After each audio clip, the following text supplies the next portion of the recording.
Tribal संभाग शहडोल के कुछ अभियान और अनुप्रयोग जहां संभाग के लिए वरदान साबित हो रहे हैं, वहीं पूरे प्रदेश में एक मॉडल के रूप में देखा जा रहा है। और आइए आज हम खास बातचीत करने के लिए, इन्हीं समस्त अभियानों पर बातचीत करने के लिए मौजूद हैं शहडोल संभाग के संभागायुक्त राजीव शर्मा जी से। सर, बहुत बहुत स्वागत है आपका। Thank you.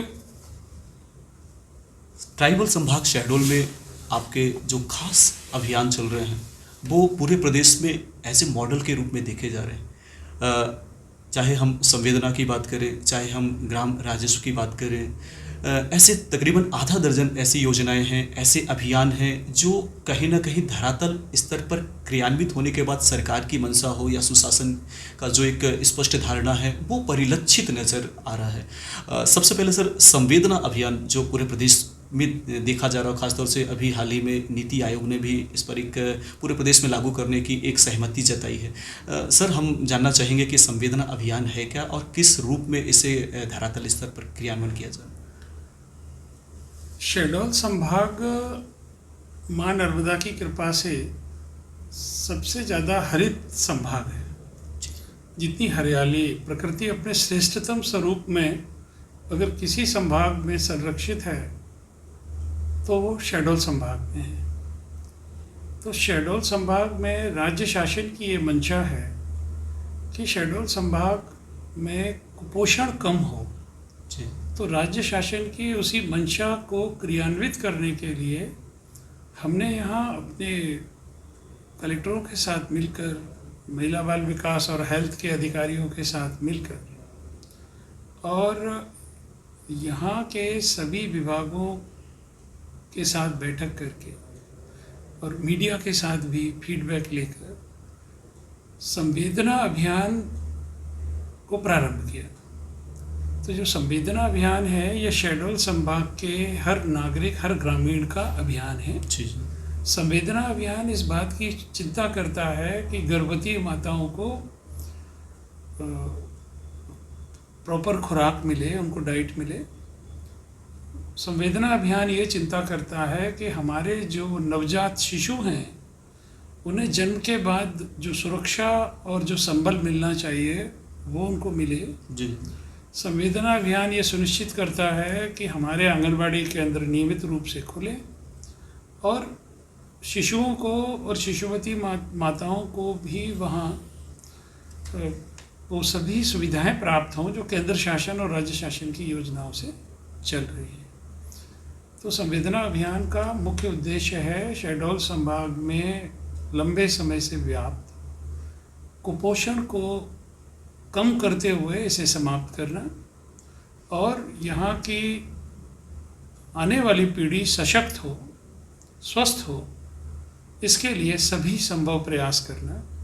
और मुझे बहुत खुशी है कि इन प्रयासों में न केवल हमें आम जनता का और सरकारी मशीनरी का बल्कि मीडिया का भी और निजी क्षेत्र का भी अच्छा समर्थन मिला है।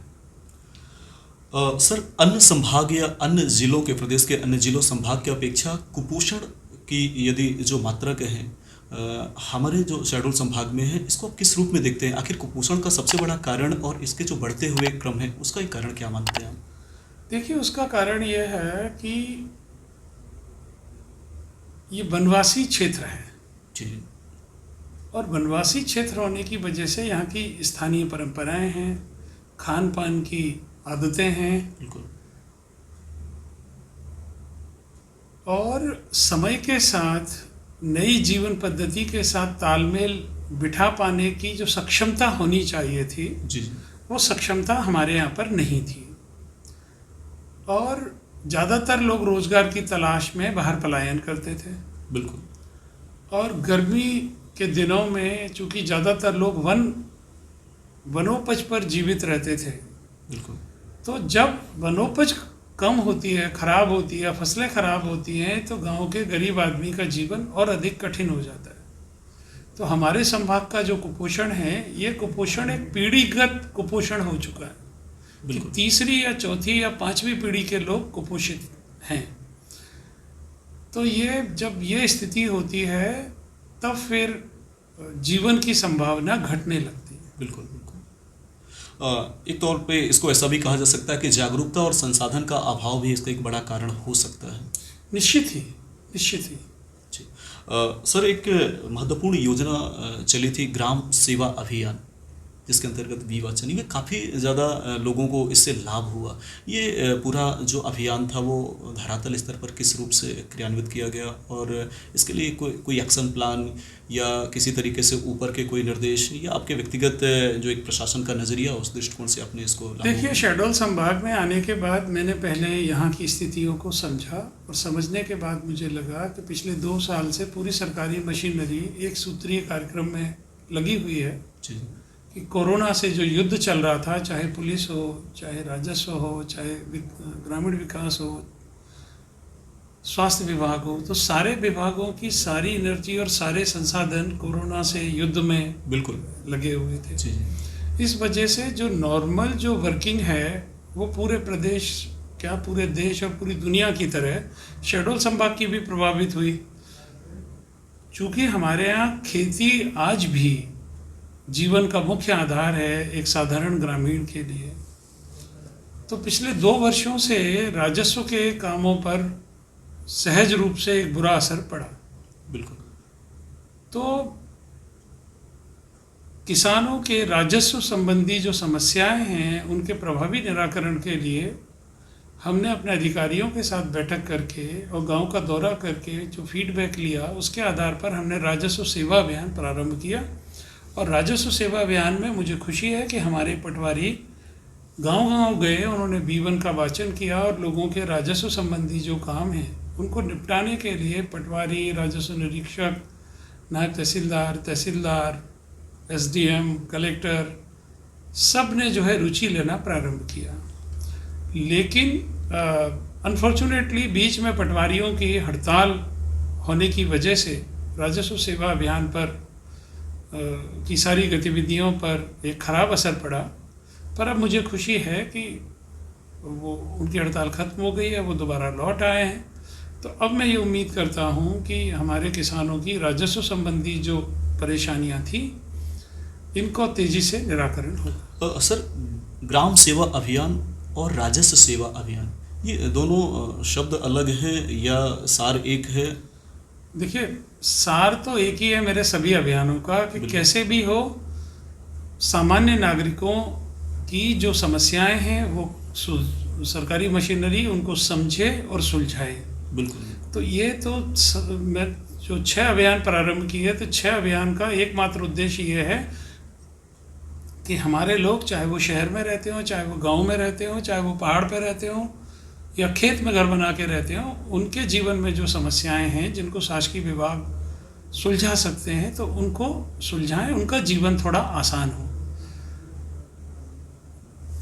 ग्राम सेवा अभियान बेसिकली ग्रामीण विकास विभाग की योजनाओं पर केंद्रित है कि जैसे गरीबी रेखा में किसी का नाम शामिल करना, जी, किसी को आवास मिलना, किसी को रोज़गार गारंटी योजनाओं में रोज़गार मिलना, जिन्होंने काम किया है उनका समय पर भुगतान होना, गांव में जहां पहुंच मार्ग नहीं है तो वहां पहुंच मार्ग बनाना। मतलब तो जो ग्रामीण सेवा अभियान है वो मेनली फोकस्ड है ग्रामीण विकास विभाग की योजनाओं पर। बिल्कुल।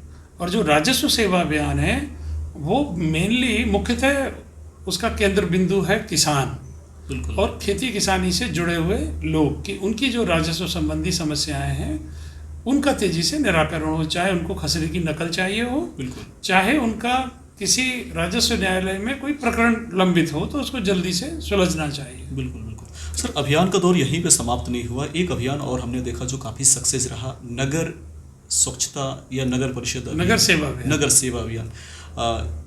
जब हम गांव के अभियान की बात करते हैं, गांव के व्यवस्था की बात करते हैं, और जब नगरीय क्षेत्र में हम वापस आते हैं तो कितनी विभिन्नताएं और कितना कस्मोकस भरा होता है दोनों। देखिए, यहाँ सबसे पहला जो अभियान मैंने प्रारंभ किया था वो नगर सेवा अभियान ही था जी, क्योंकि बारिश प्रारंभ होने वाली थी और नगरों की स्थिति क्या थी वो आप सब लोग जानते हैं। बिल्कुल। तो मुझे लगा कि बारिश में लोगों का जीवन वैसे ही बहुत कष्टपूर्ण हो जाता है, तो ये ज़्यादा कष्टपूर्ण नहीं हो। और दूसरा कि बारिश होगी तो अगर पानी निकलने का इंतज़ाम अगर नहीं है तो पानी भरेगा। बिल्कुल बिल्कुल। तो लेकिन अगर हमारे नगरीय निकाय पहले से ऑपरेशनल मोड में होंगे, पहले से काम करने का अभ्यास में होंगे, तो फिर वो कम से कम अगर कहीं पानी भर गया है तो मौके पर जाकर वो उसको तत्परता से निकालेंगे। बिल्कुल। तो वो तत्परता से इस काम को करें, तो इसलिए मैंने नगर सेवा अभियान प्रारंभ किया था। और मुझे बहुत खुशी है कि हमारे नगर पालिका अधिकारियों ने, इंजीनियर्स ने और विशेषकर सफाई कर्मचारियों ने बहुत अच्छे से काम किया, और जिसमें नगरीय निकायों के जनप्रतिनिधियों ने भी और नगरों की जनता ने भी, सबने मिलकर बहुत अच्छे से नगर सेवा अभियान को संचालित किया। इतना ज़रूर है कि समस्याएं इतनी बड़ी हैं कि कोई एक अभियान सारी समस्याओं का हल नहीं है। बिल्कुल। लेकिन अभियान से ये फ़ायदा होता है कि जो संबंधित विभाग है वो एक्शन के मोड में आ जाता है, और जनता को भी पता चल जाता है कि अभियान चल रहा है। तो अगर वो अभियान में कोई अगर छूटता है तो वो इमीडिएटली वो अप्रोच करता है अधिकारियों को कि साहब आपका अभियान चल रहा था लेकिन मेरे मोहल्ले में तो कचरा नहीं उठा, या मेरे गांव में तो सफाई नहीं हुई। तो ये उद्देश्य है कि अभियान का एक छुपा हुआ उद्देश्य ये भी है कि ग्रामीणों और नागरिकों के साथ एक ऐसा संवाद करना कि जो संवाद एक्शन पर आधारित है। जी बिल्कुल। सर, निश्चित रूप से सरकार की जो योजनाएं होती हैं, जो सेवाएं होती हैं, अगर आपके कुछ व्यक्तिगत अभियान की बात छोड़ दे तो जैसे नगर अभियान हो गया, ग्रामीण अभियान जो स्पेशली आपने चलाए, एक अभियान चलाने की ही ज़रूरत क्यों पड़ी? क्या ये मशीनरी में जंग लग गया था, या ये पूर्णतः काम नहीं कर रहे थे? और ये पूरे अभियान को धरातल स्तर पर, ज़मीनी स्तर पर उतारने के लिए ये पूरे मशीनरी को किस तरीके से आपको क्लियर करना पड़ा? देखिए, क्या होता है कि कोई भी मशीन हो, हर मशीन को मेंटेनेंस की ज़रूरत होती है। बिल्कुल। हर मशीन को ऑयलिंग और ग्रीजिंग की भी ज़रूरत होती है। डेफिनेटली जी। और हर मशीन में कुछ पुर्जे तो ख़राब होते ही हैं। सही। तो उन खराब पुर्जों को पहचानने की भी ज़रूरत होती है और उनको बदलने की भी ज़रूरत होती है। तो शहडोल में आने के बाद मुझे जहाँ जहाँ कमी दिखाई दी और जहाँ जहाँ मुझे लोगों की तकलीफ़ दिखाई दी जी, तो उसके हिसाब से मैंने ये अभियान प्लान किए। और हमारी कोशिश है कि पूरी सरकारी मशीनरी को इस चीज़ के लिए सेंसिटाइज किया जाए कि वो इस बात को समझें कि हम सेवक हैं, और हम किसी व्यक्ति के सेवक नहीं हैं। हम उस भारत माता के सेवक हैं कि जो गांव से लेकर झुग्गी बस्तियों तक, और बाज़ारों से लेकर महलों तक, और महलों से लेकर खेत खलिहानों तक रहती है। हम उस संविधान के सेवक हैं कि जो इस बात की गारंटी देता है कि भारत के सभी नागरिक बराबर हैं। तो अगर भारत के सब नागरिक बराबर हैं तो हमारी ये जिम्मेदारी बनती है कि हम उन्हें बराबर की सेवाएं दें। हमारी जो सेवाएं और हमारी योजनाएं हैं, ये केवल पॉश कॉलोनियों और बड़े शहरों की चमकती हुई कॉलोनियों में सीमित ना रह जाएं, बल्कि दूर दराज गांव खेड़े में बैठे हर व्यक्ति तक पहुँचें। यही भाव जगाने के लिए हम लोग कोशिश कर रहे हैं। सर, जो महत्वपूर्ण अभियान थे वो पूरे प्रदेश में एक मॉडल के रूप में देखे जा रहे हैं। हम अखबारों में भी हमने पढ़ा है और एक चर्चा का विषय भी पूरे बना हुआ, चाहे प्रिंट मीडिया हो या इलेक्ट्रिक मीडिया हो। आप इसको किस रूप में देखते हैं? मैं इसको इस रूप में देखता हूँ कि साधारण नागरिक का जीवन बहुत कठिन है, और कोरोना ने तो ऐसा कर दिया कि साधारण नागरिक तो क्या, विशिष्ट नागरिकों के जीवन में भी संघर्ष खड़े हो गए। बड़े बड़े उद्योगपति जिनके बड़े बड़े होटल थे, टॉकीजें थी, मॉल थे, जिनका बहुत अच्छा व्यापार था, वो लोग भी 2 साल से पूरा व्यापार कोरोना की वजह से तहस नहस हालत में हैं। तो वो लोग भी बहुत कष्ट में हैं। तो मैं इस रूप में देखता हूँ कि मेरे जो अभियान हैं ये एक परेशान लोगों के जख्मों पर मरहम लगाने की हमारी मामूली सी कोशिश है। बिल्कुल। सर, यदि इन योजनाओं को छोड़ दें तो उसके बाद हम जब प्रोत्साहन की बात करते हैं, पूरे संभाग में युवाओं में अच्छा खासा उत्साह देखने को मिल रहा है।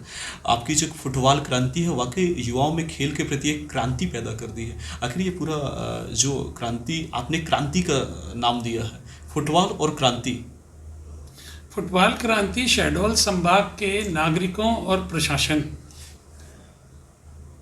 इनका ऐसा प्रयास है कि जो जल्दी ही पूरे देश का ध्यान खींचेगा, और मुझे उम्मीद है कि हम शहडोल संभाग को और हमारे गांवों को और हमारे शहरों को फुटबॉल के एक बड़े प्रतिभा उत्पादन करने वाली फैक्ट्री के रूप में बदल सकेगी। बिल्कुल। गांव-गांव में फुटबॉल क्रांति के तहत गांव-गांव में हमारे जो सरपंच और सचिव हैं, उनको ये जिम्मा दिया है, जिला पंचायत के मुख्य कार्यपालन अधिकारियों और जनपद के सीईओज को ये जिम्मा दिया है कि वो अपने अपने कलेक्टर के नेतृत्व में अपने अपने ज़िले में हर गांव में फुटबॉल क्लबों का गठन करें।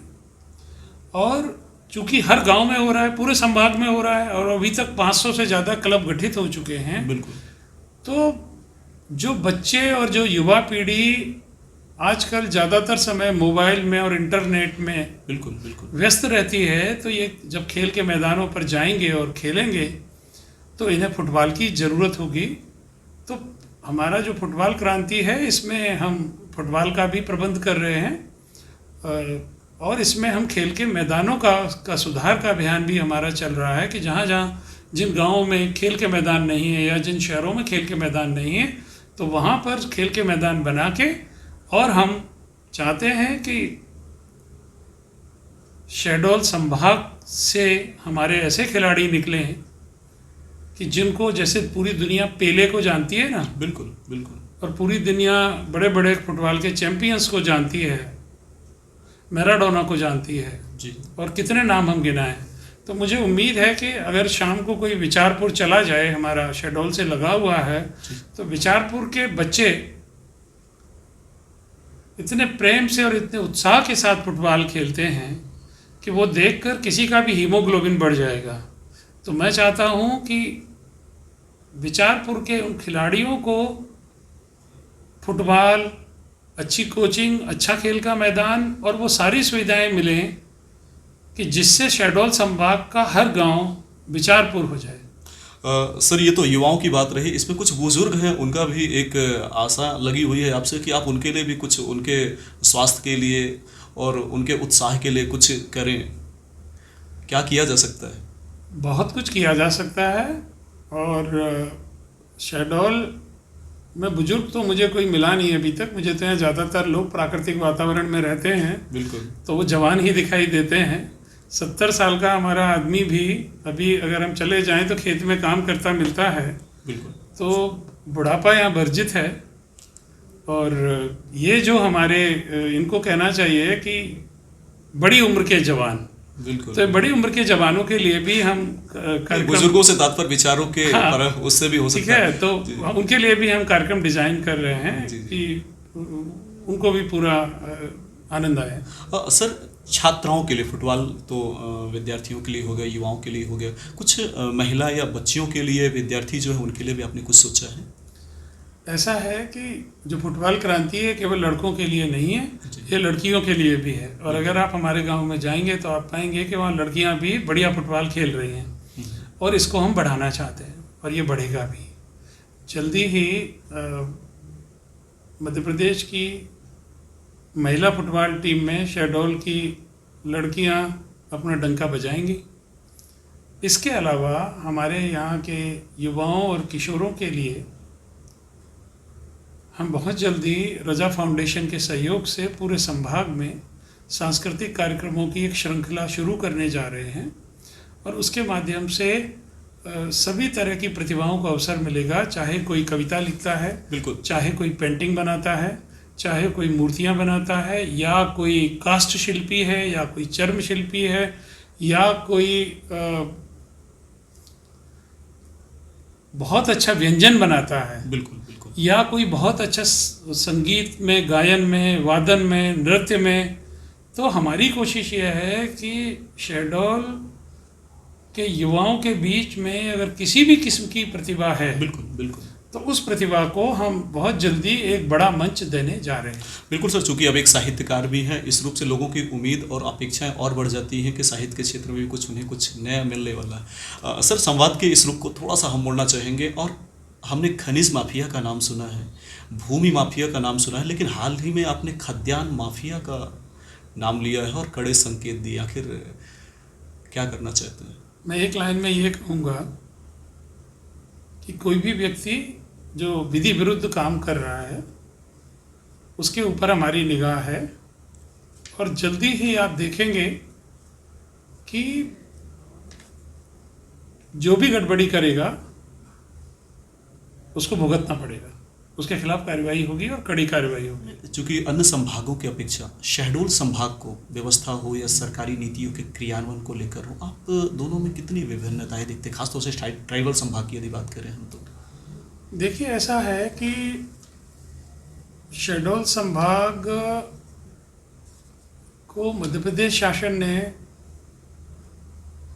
बहुत फोकस है मध्य प्रदेश शासन का और माननीय मुख्यमंत्री जी का विशेषकर, बिल्कुल, कि शहडोल संभाग पूरे प्रदेश में सबसे तेजी से प्रगति करने वाला संभाग है, नया संभाग होने के बाद भी। कि आप सोचिए कि किसी दूसरे इलाके को मैं नहीं समझता कि दो दो विश्वविद्यालय मिले हों, एक पूरा संभाग घोषित कर दिया गया हो। बहुत बड़े बड़े ज़िले हैं जो बहुत दिनों से मांग कर रहे हैं, लेकिन वो संभाग वहाँ नहीं हुआ, लेकिन मध्य प्रदेश शासन ने शहडोल को संभाग बनाया। दो दो विश्वविद्यालय यहाँ पर है, केंद्र सरकार का अमरकंटक विश्वविद्यालय और दूसरा पंडित शंभूनाथ शुक्ल विश्वविद्यालय। ये दोनों विश्वविद्यालयों को मैं इस इलाके के विकास के इंजन के रूप में देखता हूँ।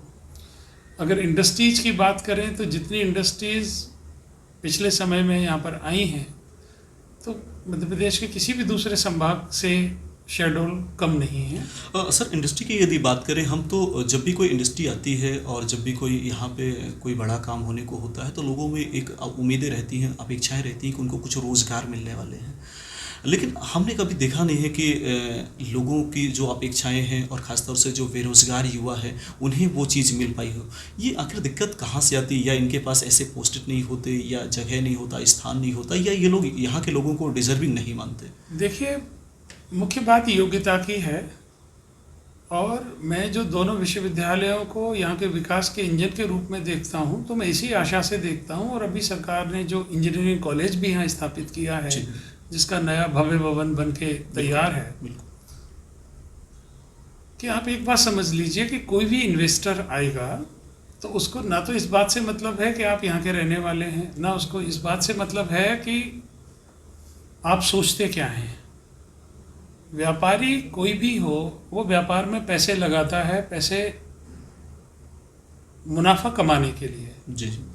और जिसको भी मुनाफा कमाना है उसको बाजार के साथ प्रतिस्पर्धा करनी होती है, तो उसको काबिल लोग चाहिए होते हैं। बिल्कुल। इंडस्ट्री को हमेशा काबिल तकनीकी ज्ञान वाले लोगों की ज़रूरत होती है। बिल्कुल।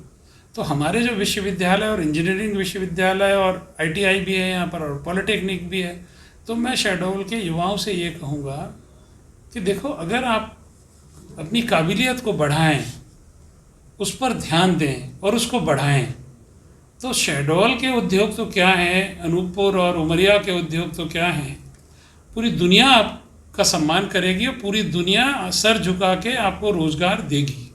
बिल्कुल सर। सर, रोज़गार की यदि अपन बात करें तो जो हमारा ट्राइबल संभाग है, इसमें चाहे वन उपज हो या और बहुत सारे रॉ मटेरियल्स हैं, जिनको यदि इकट्ठा करा के अपन एक उद्योग धंधों के रूप में स्थापित करें तो एक अच्छा खासा रोज़गार का अवसर मिल सकता है। ये पहल नहीं हो पा रही है या यहाँ अवसर दिख नहीं रहे? आप इसे किस रूप में देखते हैं? देखिए, क्या होता है कि विकास का काम कभी भी पूर्ण नहीं होता। जी। ठीक है, अमेरिका एक डेवलप्ड कंट्री है, लेकिन इसका मतलब ये नहीं है कि वहाँ पर कोई काम बचा नहीं है। हमेशा ये होता है कि सरकारों ने जितना किया है शहडोल के विकास के लिए, उसने शहडोल का पूरा दृश्य बदल दिया। आज आप शहडोल में जाते हैं तो आपको चमचमाते हुए बड़े बड़े होटल दिखते हैं, महानगरों जैसे। बिल्कुल। ये इस बात का प्रमाण है। आज जहाँ आपको डबल रोड दिख रही है और 4 लेन रोड दिख रही है, आप अपने बड़ों से पूछिए कि यहाँ पर 2 दशक पहले या 3 दशक पहले क्या हालत थी। आज आप शहडोल के दूर से दूर गांव में भी आप जा सकते हैं। बिल्कुल। पहले तो शायद 10 किलोमीटर दूर का गांव जाने में भी आधा दिन खर्च होता था। और खासतौर से अगर बरसात के सीजन में बात करें तो काफ़ी नामुमकिन। ठीक है जी। कितनी सारी ट्रेन्स शुरू हुई हैं, ट्रेन कनेक्टिविटी बेहतर हुई है, लेकिन इसका मतलब ये नहीं है कि हमारी सब ज़रूरतें पूरी हो गई हैं। ऐसा दिन जीवन में कभी नहीं आता, ना तो व्यक्ति के जीवन में, ना किसी जिले के जीवन में, ना किसी देश के जीवन में, कि जब आपकी सारी ज़रूरतें पूरी हो जाएं। होता सिर्फ इतना है, पहले जो लोग मांग करने आते थे वो मांग करने आते थे हैंडपंप की। अब जो लोग हमारे पास आते हैं वो नल जल योजना की मांग करने आते हैं। बिल्कुल। पहले लोग मांग करने आते थे कि साहब हमारे गांव में प्राइमरी स्कूल खुल जाए।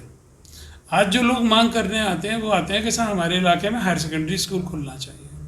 और जब हायर सेकेंडरी स्कूल खुल जाएगा तो फिर मुझे पता है कि 10 साल बाद वही लोग शायद कॉलेज की मांग करने आएंगे। बिल्कुल। ठीक है, तो विकास एक सतत प्रक्रिया है, निरंतर विकास के ढेर सारे काम हुए हैं, लेकिन बहुत सारे काम करने की ज़रूरत है।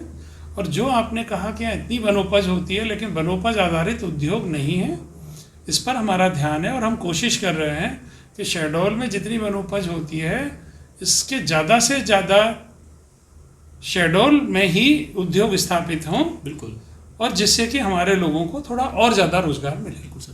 सर, पर्यटन की यदि बात करें तो अमरकंटक, बांधवगढ़ जैसे हमारे यहाँ सौंदर्य स्थल हैं, किस रूप में हम इस पूरे संभाग को और बढ़ा सकते हैं? देखिए, हम इस रूप में बढ़ा सकते हैं कि बांधवगढ़ तो एक विश्व स्तरीय पर्यटन केंद्र है और वहाँ पूरी दुनिया से पर्यटक आते हैं। तो बांधवगढ़ में हमें कुछ और सुविधाएं देने की ज़रूरत है और कुछ सरकारों के नीति के स्तर पर भी कुछ परिवर्तन करने की आवश्यकता मुझे महसूस होती है, और सरकार उसको करती भी है, किया भी है। लेकिन बांधवगढ़ में वहाँ के पर्यटन उद्योग को बढ़ाने के लिए पहली चीज़ जो चाहिए वो चाहिए कि सुनिश्चित विद्युत आपूर्ति। जो टूरिस्ट आया है अगर उसको बिजली नहीं मिलेगी तो फिर वो इधर आने का नाम जो है नहीं लेगा। और अगर टूरिस्ट को अतिथि देवो भव वाला व्यवहार नहीं मिलेगा तो फिर वो ऐसे इलाके में जाना पसंद नहीं करेगा। जहाँ तक अमरकंटक की बात है तो अमरकंटक में मेरा मानना है कि अमरकंटक में हमें इको टूरिज्म पर ज़्यादा जोर देने की ज़रूरत है। वहाँ पदयात्रियों की संख्या बढ़ाने की ज़रूरत है, क्योंकि अमरकंटक में जो जैव विविधता है और जो प्राकृतिक संपदा वहाँ पर है उसको प्रदूषण से बचाने की ज़रूरत है, उसको नष्ट होने से बचाने की ज़रूरत है, उसको अनुचित मानवीय हस्तक्षेप से भी बचाने की आवश्यकता है। तो उस दिशा में हम काम कर रहे हैं। सर, नगर की जनता की ओर से एक सवाल, चूँकि ये विराट भूमि है और हमेशा से ये कहा गया है कि यहाँ पे 365 तालाब हुआ करते थे, लेकिन अब गिने चुने तालाब ही बचे हैं, वो अतिक्रमण के चपेट में आ चुके हैं। अमूमन प्रशासन कार्रवाई भी करता है, लेकिन वो कार्रवाई अंतिम स्थिति तक नहीं पहुंच पाती। वहीं यदि नदी नालों की बात करें जो नगर के समीप हैं, उन पर भी अतिक्रमण होने के बाद उनका अस्तित्व अब समाप्त होने की स्थिति पे है। ऐसे में प्रशासन का क्या रुख होगा आगे? फिर मेरा रुख बहुत स्पष्ट है। मैंने प्रशासनिक अधिकारियों को सरल शब्दों में ये निर्देश दिए हैं कि हमें वाटर स्ट्रीम्स को, चाहे वो कोई छोटा सा झरना हो या कोई देहाती नाला या नदी हो, इनको बचाने की ज़रूरत है और इनको बढ़ाने की ज़रूरत है। बिल्कुल। बारिश के दिनों में लोग ऑलरेडी बहुत परेशान होते हैं, तो सरकार की पॉलिसी रहती है कि बारिश के दिनों में साधारणतः हम अतिक्रमण नहीं हटाते मानवीय संवेदना की वजह से। बिल्कुल। लेकिन बारिश खत्म होने के बाद जहाँ जहाँ पर भी नदी पर या नाले पर, सरकारी भूमियों पर जहाँ कहीं भी अतिक्रमण है, उसके विरुद्ध अभियान की तैयारी मेरे अधिकारी लोग कर रहे हैं और आप उसको होता हुआ देखेंगे। सर, नगरीय निकायों में भर्ती घोटाले को लेकर आपने कड़ा रुख अपनाया है। ऐसा है कि गड़बड़ी अगर कहीं भी होगी तो आप ये मान कर चलिए कि जो भी दोषी होगा उसके खिलाफ कड़ी से कड़ी कार्रवाई होगी। सर, एक अंतिम सवाल, पलायन को लेकर हाल ही में पुलिस ने बड़ी कार्रवाई की, खासतौर से मुस्कान योजना के अंतर्गत उन्होंने काफ़ी बच्चों को दूर दराज से लेके आए जो दूसरे प्रदेश में पलायन कर जाते हैं। जब उनसे बातचीत की गई तो उनकी मजबूरियां होती हैं, अब उसे हम मानव तस्करी के रूप में लें या ब्लैकमेलिंग के रूप में लें कि बच्चों को ले जाकर बेच देना, और कई चीज़ें होती हैं। ऐसे में जो इनकी मजबूरी है इसे हम किस रूप में ले रहे हैं और आगे क्या इनके लिए कोई विशेष प्लान या विशेष योजनाएं? देखिए, हमारा प्लान ये है कि हम शहडोल संभाग में स्वास्थ्य का स्तर सुधारें, बिल्कुल। शिक्षा का स्तर सुधारें और रोजगार का स्तर सुधारें, जिससे हमारे बच्चों को शहडोल में ही, अपने गांव में ही, अपने ज़िले में ही इतना रोजगार मिले कि ये मजबूरी किसी की भी नहीं रहे कि उसको रोटी के लिए बाहर जाना पड़े। सर, एक चीज़ यही से निकल के आती है कि शिक्षा, राजस्व और स्वास्थ्य, हम ज़्यादातर देखते हैं कि ये जो सेवाएं हैं, शासकीय सेवाएं हैं, वो इसलिए लोगों को नहीं मिल पाती क्योंकि इसकी एक जो बॉडी होती है, इसके जो कर्मचारी होते हैं, वो हम अमूमन संभागीय मुख्यालय में या शहर में निवास करते हैं, जिसकी वजह से ग्रामीण स्तर पर, धरातल स्तर पर, ज़मीनी स्तर पर वो सेवाएं लोगों को नहीं दे पाते।